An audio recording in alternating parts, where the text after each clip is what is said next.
Okay, I'm going to yield back the rest of my time, and I'm going to ask our director, Kelly McKeague, to come up, please.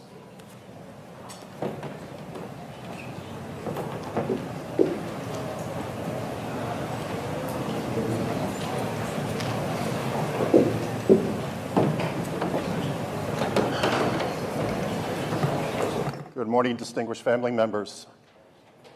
For us in the Department of Defense, it truly is both a privilege and an honor for us to be able to gather with you to participate in these next 2 days, but more importantly, to connect with you. Natalie, I can assure you, we do not need to be reminded. But this purpose serves a great cause to reinforce. When we talk to people about the inordinate numbers of missing, from your loved one's conflict all the way back to World War II, the question I often get asked is, well, are these just numbers? Ladies and gentlemen, I can assure you, not a single person in the Department of Defense treats these as just numbers. We have not become inured to the daunting numbers, the passage of time. If anything, we're emboldened by it simply because we know deep in our hearts of what it means to you. Thank you for sharing both the stories, the memories. Heather, thank you, and Mark and all the first-time family members for having the courage to resurrect hard times, challenging times, but more importantly, to come and connect with other family members, but more importantly, to tell us why this is important to you. Thank you also for sharing your frustrations, your disillusionments, and more importantly, thank you for demanding answers, because these answers are what you deserve. And I can assure you that we in the Department of Defense are doing everything humanly possible. Sure, we make mistakes. Sure, we stumble. Sure, we make you mad and we frustrate you. But continue to hold us accountable simply because you are owed these answers because of the supreme sacrifice that your loved one made. I'd like to have a conversation with you this morning entitled, as you can see, if I could please, or is that me? For those of you that are Jeopardy fans, you can look at this as the category potpourri. I'm going to talk to you about a number of topics, all of which my colleagues will further provide details. But it's important for me to share with you the progress and also the challenges that we continue to face with the accounting mission for Vietnam War losses. As it has been for the last 7 years, Vietnam War accounting among all the conflicts is and will remain our operational priority, our top operational priority. A lot of people ask me, why is that the case? Well, simply put, it's because it's the cases that we know the most about. We have been with you since the 80s. We've developed and we've gone back, oftentimes multiple times, to investigate, to excavate, to research. Another reason why it will remain the operational priority is simply because time is against us. First-hand witnesses are aging. First-hand witnesses are dying. And so it's up to us to be able to continue to do this in both a pace and scope that is worthy of finding you the answers that you deserve. I talked to you last year the fact that we were successful in petitioning to the Department of Defense that there was a moral responsibility to increase the resources attached to this mission. When DPAA was stood up, there was no magic to the budget. It was just combining 3 former organizations' budgets into one budget. But that budget remained at that level for 6 years. Last year was the first time that the Department of Defense said, make your case. We did. Tell us why and how you would use this additional funding, and more importantly, what are the metrics, what are the outcomes that we as a department can expect. So our team did extraordinary work in putting this package together. This year, the appropriations bill that the Congress passed was the first year of 5 where that commitment, that financial commitment, was laid in. Now, granted, we didn't get that money until 6 months into the fiscal year because of the craziness that oftentimes happens here in this town. But nonetheless, we have it, and more importantly, we are putting it to good use. In fact, I would submit to you we're putting it to great use. All of that money is being put against more research, against more investigations, against more field excavations, for the express purpose of both progressing a case, but more importantly, God willing, finding the answers that you deserve. Because of our commitment to Vietnam War counting, we make it a point to send a senior leader forward to Southeast Asia to meet with the host nation officials. I went last year, our principal deputy director went this year. This is important because, again, it shows the commitment of the Department of Defense, the U.S. government, in fulfilling its commitments, not just to you, but also to the host nation. And so we use these trips to, again, further and advance the mission in those host nation countries. Fern Sumter Woodbush had a very successful set of engagements in Laos, Cambodia, Vietnam, and Thailand. I'll point out in Laos's case, and I'll talk more about this here in a minute, we actually conducted the annual consultative talks a year, 6 months early.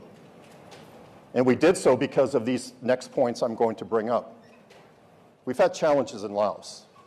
So not only do these trips allow us to hopefully resolve challenges that crop up, but more importantly, to express our appreciation to the host nations as to why this needs to be and will remain not only our priority, but hopefully theirs.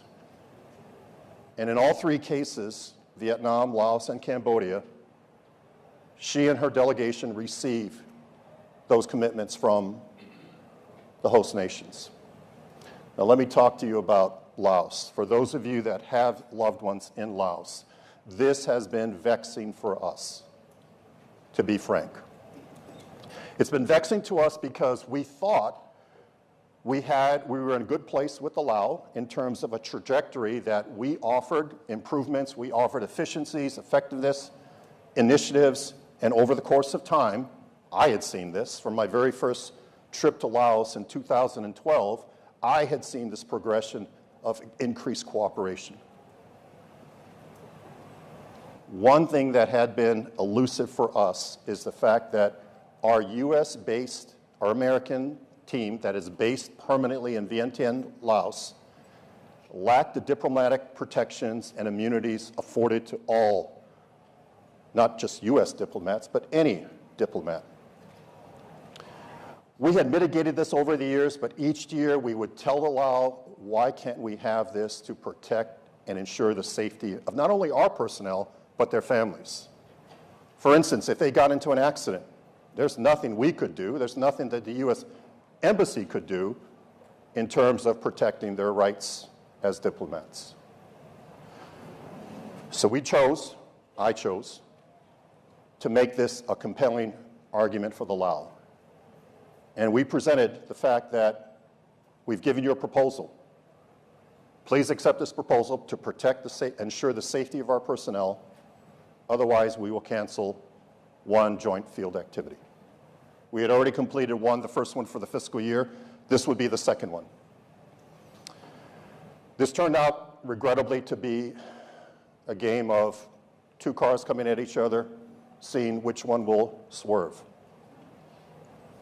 In the end, we ended up canceling 3 joint field activities, which is not helpful to us. It is certainly not helpful to you. Those 3 JFAs consisted of 9 recovery teams and 3 investigation teams. An absolute tragedy for us. I could tell you that there are ongoing discussions, but there is still no full resolution. We can't continue to do this. So we are separating operations from this diplomatic protection issue. And we'll do so by mitigating as best we can any effects to the safety and welfare of our assigned personnel in Laos. Now, are there risks to this? Of course. But for us to continue to do this makes absolutely zero sense. So I'm pleased to report that the first operation of this pause will occur next month. It's one recovery team that we are repurposing from Papua New Guinea to work in Laos. We originally had 3 partner teams, 3 excavations that we were conducting next month. At those same consultative talks last month, the Lao, out of the blue, say they can't come without a diplomatic passport. Well, that doesn't make any sense. We'd had people like that before. Make a long story short, we are committed to not just resuming operations next month, but starting in October with the start of the new fiscal year, we will go back to having that robust schedule and the commitment of the Lao to conduct these operations. Was the pause regrettable? Yes. Did it achieve our objective? It did not. But in the end, it was about protecting and ensuring the safety of our personnel, which I would hope that you can understand. Vietnam is just the opposite in terms of cooperation that we get from the host nation. Just this week, 10 teams, 6 recovery teams, 4 investigative teams are coming home after having conducted a repatriation ceremony 2 days ago in Da Nang. And that robust footprint will continue as it has over the last few years because of some innovations that we, together with the Vietnamese, have put into place that continue to bear great fruit. Those 10 teams that are coming home left behind an underwater recovery team. This is another success story because for many years we had asked the Vietnamese, can we extend the length of these joint field activities simply because mobilizing for 45 days with all the dive equipment and all the complexities of an underwater mission and then to tear it down and then come back again did not make any sense. So after wrangling, they've decided, and we're thankful for that these missions are now 60 days long. So that recovery team, that underwater recovery team, and all those divers are continuing to operate and will come home in another 2 weeks. So very pleased with the cooperation that we continue to get from Vietnam. You all will recall, and I know some of you mentioned the fact that your mother was a founder of the National League. The League, that grassroots effort of mothers, wives, daughters, bore great fruit in the early 80s, reaching the desk of President Reagan, who committed to then, as you all know, to fullest possible accounting. First joint operations in Vietnam, 10 years after the war, 10 years before normalization. Think about that.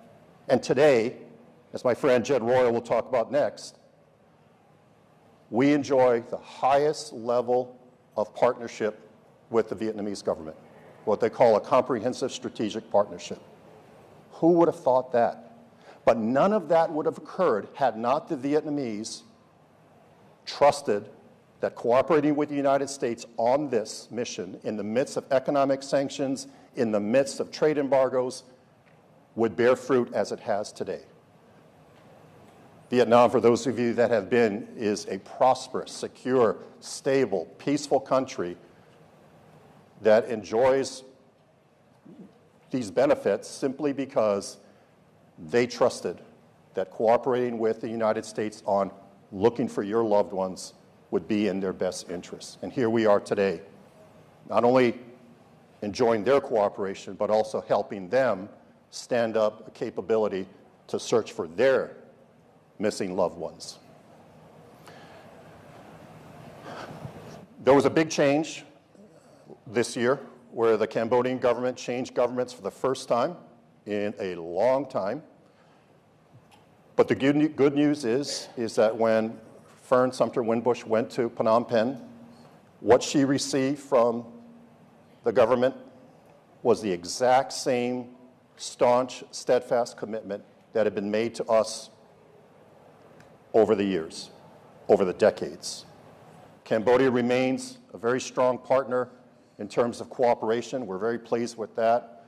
The number of missions that we have in Cambodia will continue to be a robust number. And more importantly, the new Prime Minister, when Ann Mills Griffiths and her delegation went to Phnom Penh, pledged his support, personal support, for helping America find its missing. That's not lost on us. Prime Minister Hun Manet is a West Point graduate, so he understands and appreciates our military. But more importantly, as his father did, he is firmly committed. In fact, it's funny, Anne relays that while she was there with the ambassador, he personally talked about a specific case. He knew the details. That was encouraging to us, that here we have the Prime Minister of Cambodia not only have an interest, but also a knowledge, working knowledge of what it is we do.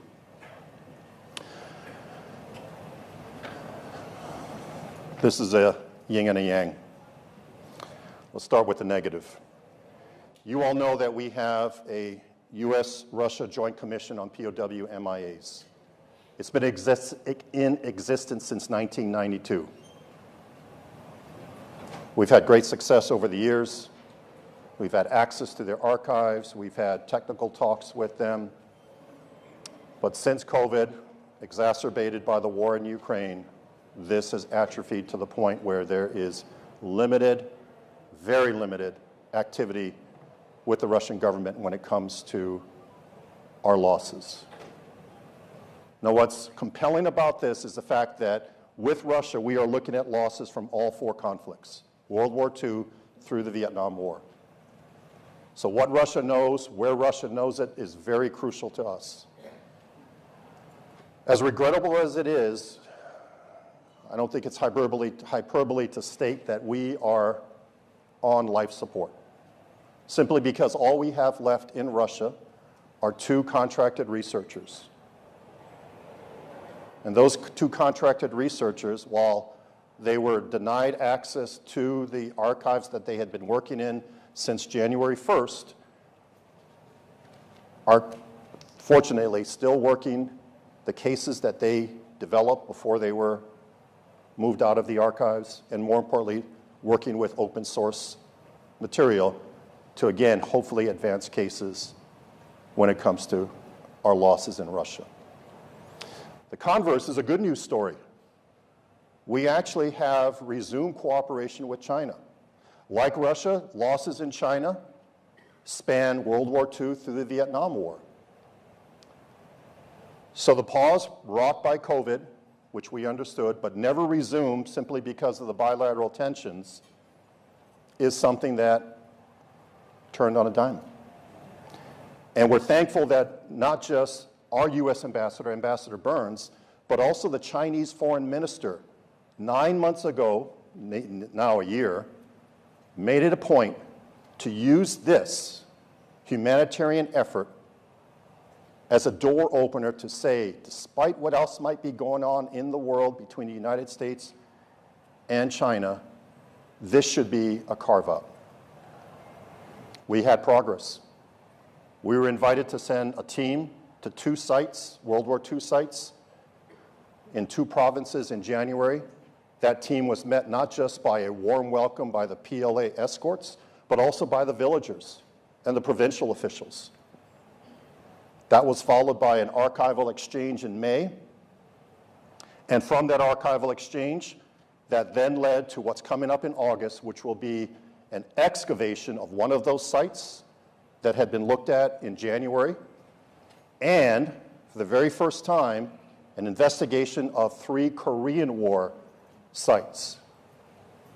So as Ambassador Burns puts it, we will look at this window and leverage this window, this open opportunity, as well and as hard as we can. But it's a great news story simply because, and I met the Chinese ambassador, the Chinese defense attaché was here last night for the League's dinner, and I spoke to him, and unprompted, he came to me and said, "Isn't it great that your teams will be coming back in August?" So there's knowledge all through the Chinese government. And he said, it's important for us to help you, this is his words, not mine, bring answers to those families. I thought, wow.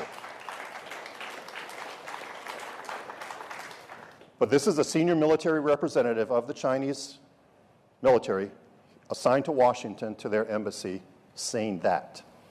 Absolutely incredible. Thank you for this. This was a big deal.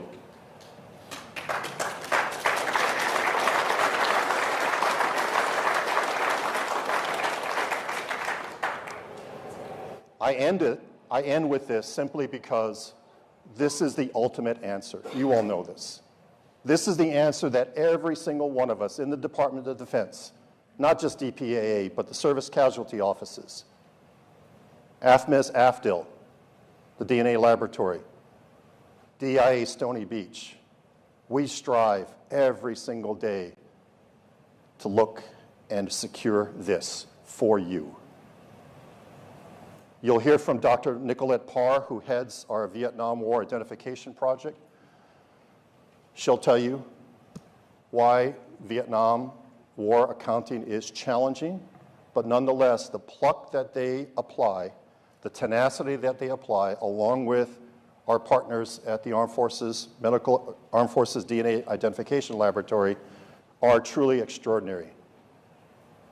These are world-renowned individuals, whether historians, whether scientists, archaeologists, anthropologists, and as renowned as they are as professionals, what sets them apart, and I can assure you, this will be my 10th year in this mission space. What sets them apart is not their professionalism, which is eye-watering. What sets them apart is their passion, their dedication, and their commitment to you. We know our existence is simply a matter of you and your loved ones.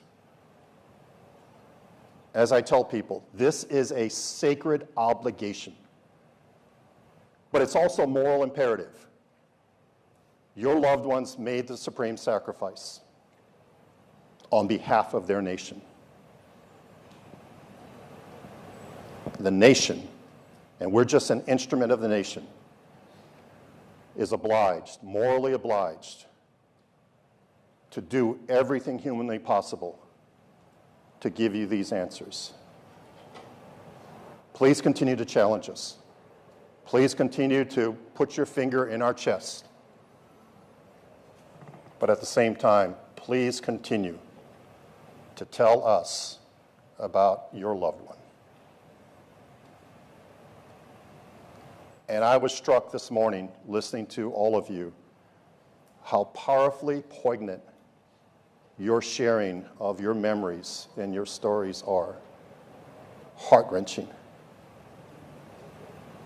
And it is generational grieving that passes down simply because it's the loss that's exacerbated by the uncertainty.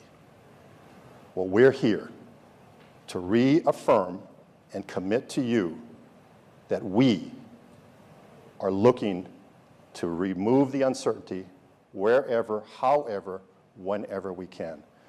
God bless you all. God bless the shared mission that I know we care deeply about. And I know, as some of you pointed out, there is providential help that we, DPAA, do not push back on or say we're not grateful for. God bless you all.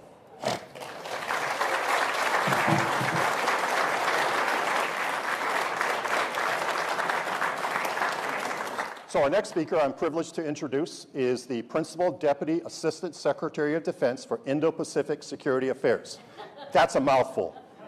But my friend Jed Royal is a career civil servant whose professionalism, whose insights, whose talents, bar none, are extraordinary.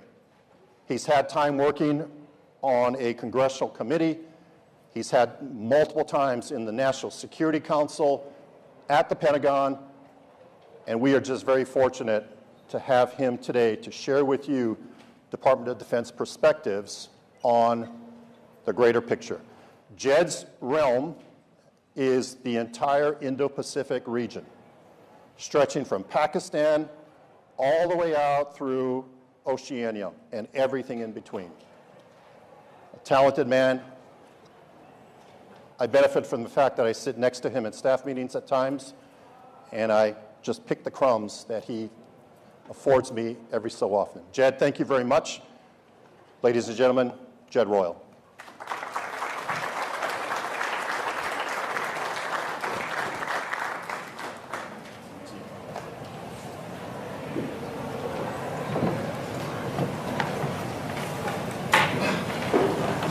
Well, thank you so much for the opportunity to be here. It is an incredible honor to be able to address you today. And I just want to start out by saying there's power in these gatherings. It means something, and I really appreciated hearing some of your stories as I was able to come into the room today. And I don't take any of this lightly. This is, just as Director McKeague said, our sacred and moral obligation.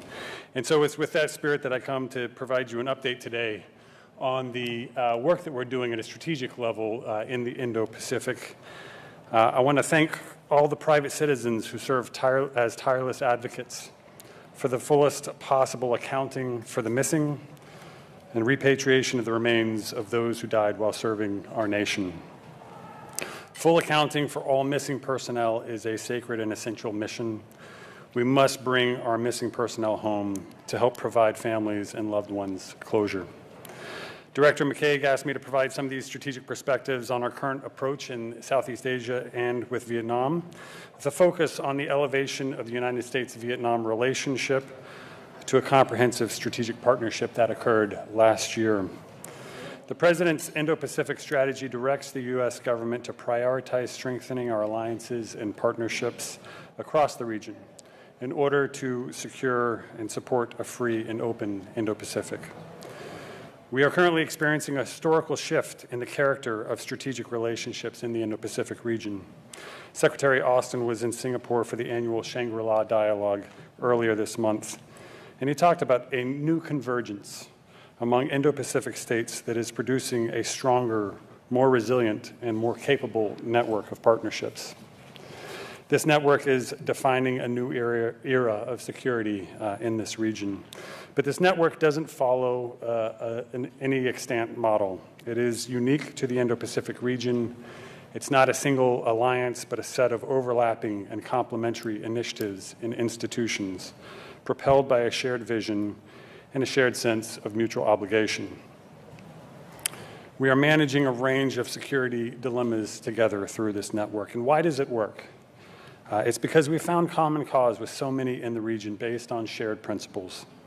Countries across the Indo-Pacific, including the United States, are converging around these enduring beliefs: respect for sovereignty and international law, the free flow of commerce and ideas, freedom of the seas and skies, openness, transparency, and accountability, peaceful resolution of disputes through dialogue, not coercion and conflict, and equal dignity for every person, including the deceased. And it is in that context that we are now seeing a new opportunity with Vietnam. As we engage with Vietnamese leadership, we are increasingly viewing our future together, one where we solve security and economic problems through partnership, and one where we communicate effectively about our interests and challenges and forge a combined path ahead. So last year, on September 10th, Vietnam's General Secretary Trong and President Biden met in Hanoi, and they hailed a historic new phase of bilateral cooperation and friendship by elevating our nation's relationship to a comprehensive strategic partnership. Those are important words. They mean something in terms of the elevation and the responsibilities that come with that level of partnership. We're grateful for the increasing strategic alignment with Vietnam, which is remarkable in light of our history. The Department of Defense will continue to enhance our comprehensive partnership in the years ahead by focusing on practical defense cooperation, especially in areas of addressing the legacy of war, advancing defense trade, and sharing information. And so I am optimistic about the future, but that has only become possible because we have worked to address the challenges of the past. We are committed to an honest reckoning and a durable approach to remediation and full accountability. For Secretary Austin and for all of us at the Department, addressing the legacy of war is critical in the long process of healing the wounds of war and cementing the ties between our peoples. Both of these things are essential to achieving a positive and cooperative future together. We remain committed to that full accounting of U.S. personnel, continuing the cleanup of dioxin, removing unexploded munitions, and providing support to disabled veterans of the war, and we will not lose sight of this essential work, even as the characteristics and the relationships in the region continue to evolve. Since 2018, the Vietnam War Accountability Initiative has increased goodwill by helping Vietnam in its search for their missing from the Vietnam War, including organizing millions of war records into a state-of-the-art database and promoting people-to-people exchanges. Our hope is that these initiatives might create additional ways and means to support a full accounting on both sides. The United States and Vietnam have made extraordinary progress over the last several decades in overcoming our past animosity and building a partnership that benefits our peoples. And this would have not been possible without the solid foundation and cooperation that was built by many of you here today who have worked diligently to account for our missing personnel. And because of your efforts, we have honored the sacrifices of the fallen, improved the lives of future generations, and built a strong partnership between our countries. So I'm very grateful for this opportunity. It's an extraordinary privilege to be here with you. Maybe just on a short personal note, I'd like to say that I have, in fact, a lot of objectives and goals and missions in my portfolio. This one hits differently. It means something different. I'm the son of a Vietnam War veteran myself, and I just really appreciate hearing the personal comments from the families here. It is something that I think of frequently and regularly as I continue with the work that I do throughout the entire region. So thank you for being here. Thank you for your commitment to all of this work. I'm happy to answer any questions that you may have at this point. Thank you.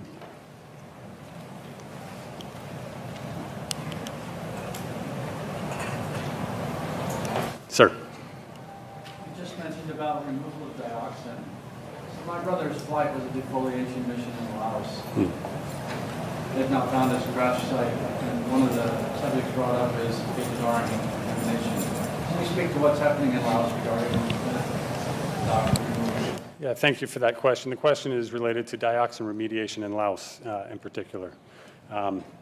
We have efforts underway, and we have, as Director McKeague talked about, a bit of a frustrated relationship with Laos on some of these engagements. We're continuing to try and pulse at that at the strategic bilateral level. We continue to remind our colleagues of the importance of this work. I'm afraid that this is sweating the details, and we're just going to have to continue to advance this step by step, every single step of the way. We do have we have resource initiatives that I think will allow us to fully conduct the work that needs to happen as soon as the opportunities exist for us. But I understand that there is challenges here in the bilateral relationship that are frustrating some of these efforts. And so I don't have much more to update you on that at this point in time, but I do hope for the most, and we will continue to make sure that we're lifting this issue up in our discussions with Laos. Yes, ma'am. Richard also shot down in Laos. As I said earlier, the general area of his crash site is well known, and the location where the engine hit the earth has been excavated multiple times. It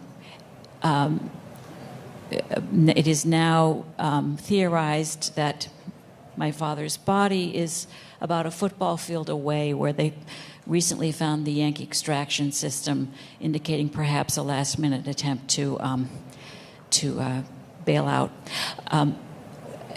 In my update of his case, the efforts of the DPAA in connection with his case, there's always been a coupling of removing UXO and looking for remains. But in recent excavations, all they do is remove UXO, and my sense as a family member is that this legacy of war umbrella has far more activity on removing UXO and dioxin than it does recovering remains of Americans. When Vietnam, for example, refers to their mission, of course I sympathize with my fellow children of war dead in Vietnam, but I respectfully point out they won.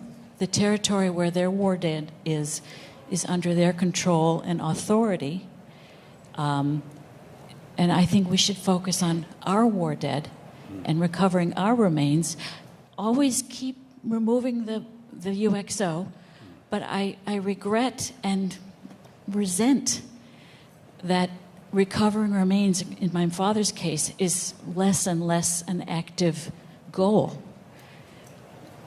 And I want to ask you to refocus on recovering remains of Americans. That has to be your first duty. Thank you very much for that comment. Appreciate that very much, and I can assure you that this remains top of the list for us. I know that may not feel that way, but I will personally look into making sure that the balance of attention is appropriate going forward. Thank you for that comment.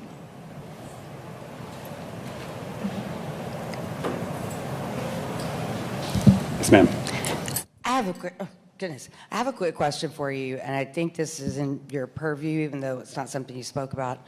But when we look at some of the policies of working with the host nations, in Vietnam we have the 45-day limit, which now with underwater is 60 days. That's great.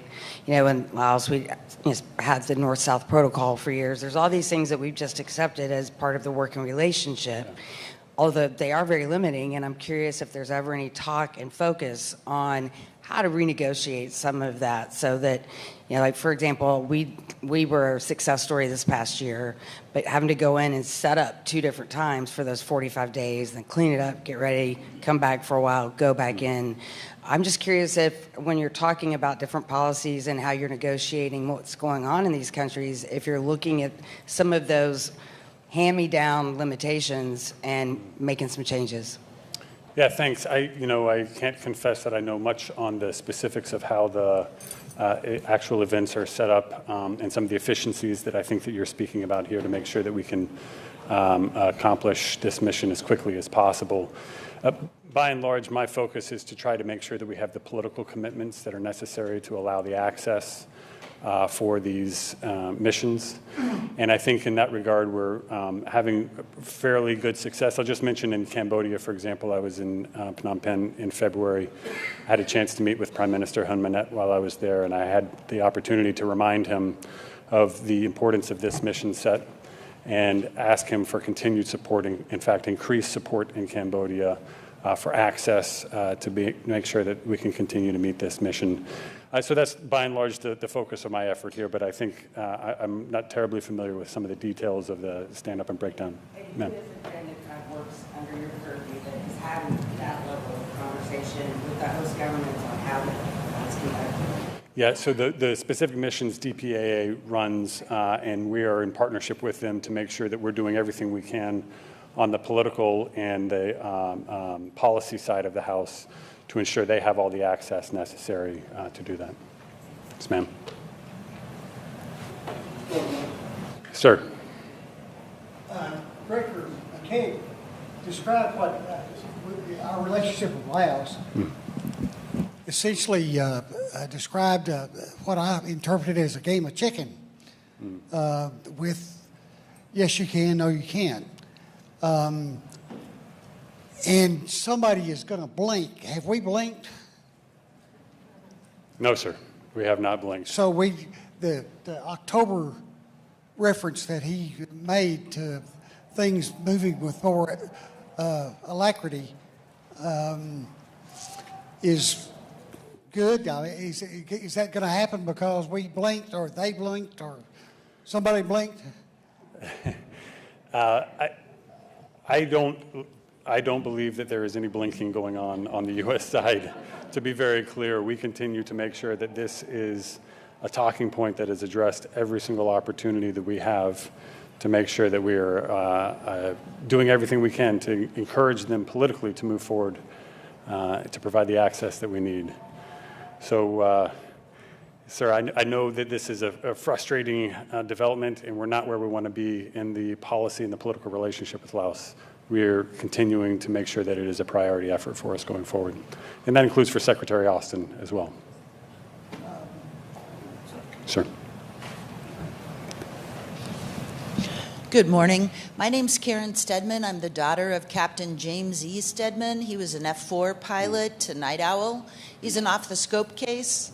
Hi. My question is, in Laos, I know some private citizens who have been going over there for the last 3 to 5 years, and the landscape's getting changed drastically with agriculture. They're plowing over crash sites and things like that. How's that going to help us ever get any answers? Yeah. Thanks for that question. I wish I had more opportunity to affect the way that Laotian government is managing their own real estate. I think your point is, what I take from your point is that time is not on our side. We have to move quickly. We have to address these things quickly. And therefore, the requirement to sustain the very senior level, high level engagement on these issues is absolutely critical. You have my commitment that we will continue to do that on our side and make every effort possible here. But I fully understand and appreciate the changing landscape dynamics do frustrate our ability to recover the remains. Ma'am. I guess in our country, if there's a construction activity happening and remains are found, we stop, we do archaeology things. I'm sure that's not happening over there, is it? The Chinese don't really care if they come across crash sites? The Chinese are helping to fund, I think, some of this agricultural development. I would defer to DPAA, who will know more of the details on how that's going right now within Laos, but I assume that their rules and regulations are a bit different than ours. But in any event, the main point being that I think you need a commitment from me that we will continue to make sure that we move into this as quickly as possible. There is not time to waste. We need to make sure that we're addressing this consistently and at the highest levels. We'll continue to do that. I think I am getting the hook back here. Again, I want to thank you very much for being here. That is the most important thing. Gathering in this way is powerful, and we appreciate it in the Pentagon. I come to work every single day, and I drive by Arlington Cemetery on my way in, and I often hear the cannon and gun salutes as they're going off at Arlington Cemetery in the morning. It means a lot to me to be a part of this mission, and your presence here, your commitment to one another, and to your family and your loved ones is powerful. Thank you very much for your commitment. Thank you. All right, can everybody hear me? Can you guys hear me? All right, there it goes. All right, so for those who don't know me, I'm Colonel Matt Brandon. I'm the Deputy Director for Operations. I see we have a pretty large group of first-time family members, so you'll hear from me tomorrow And we'll talk a little bit about some of the questions that you're asking today, the mission sets, the skill sets that we have, address how we address those problems of agriculture development and other development. So bear with us, and you'll hear from me tomorrow. I'll talk a little bit more. But sir, on behalf of Mr. McKeague, we just want to present you with the poster for our National POW MIA Recognition Day. So for those that don't know, this is really an effort put together by some of our enlisted service members, really to honor the sacrifice and recognize our efforts to earnestly search for your missing loved ones. We just appreciate the support from you, sir, and IPSA, and the continued advocacy that you give for us to be able to execute this mission. So thank you so much. Really appreciate it. Thanks, sir.